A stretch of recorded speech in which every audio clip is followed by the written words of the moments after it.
بسم اللہ الرحمن الرحیم۔ حضرت موسیٰ علیہ السلام کے دور میں بارش بند ہوئی۔ لوگوں نے حضرت موسیٰ علیہ السلام سے گزارش کی کہ اللہ تعالیٰ کی حضور دعا کیجیے بارش برسے، اس لیے کہ بارش سے ہر چیز کی زندگی ہے۔ حضرت موسیٰ علیہ السلام نے سب لوگوں کو جمع کیا اور اللہ کے حضور سوال کیا۔ اللہ تعالیٰ نے فرمایا، اے موسیٰ، اس وقت تک بارش نہیں ہوگی جب تک آپ اپنی مجلس سے اس آدمی کو نہیں نکالیں گے جو 40 سال سے ایک گناہ میں مصروف و مشغول ہے۔ حضرت موسیٰ علیہ السلام نے اعلان کیا کہ 40 سالہ گناہ گار جب تک مجلس نہیں چھوڑے گا اس وقت تک بارش نہیں ہوگی۔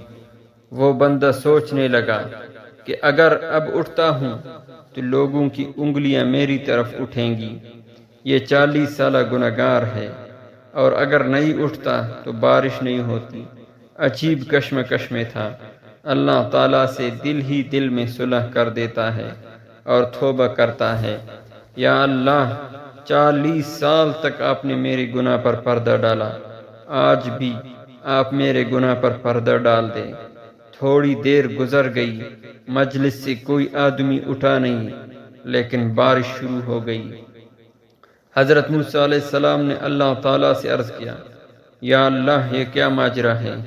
اللہ تعالیٰ نے فرمایا، اے موسیٰ، آپ کے اعلان کرنے کے بعد اس گنہگار نے گریبان میں منہ ڈالا، رونے لگا، یا اللہ تو نے 40 برس میرا پردہ رکھا، اب بھی چھپا لے۔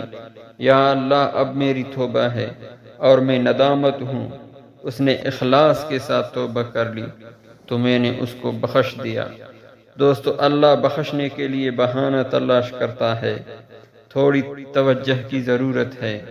اللہ ستار بھی ہے، غفار بھی ہے، لیکن اگر ہم متوجہ نہیں ہوں گے تو یاد رکھیں اللہ قہار بھی ہے۔ اللہ کی رسی بڑی ڈھیلی ہوتی ہے، لیکن جب رسی کھینچ لے تو پھر چھوٹنا مشکل ہوتا ہے۔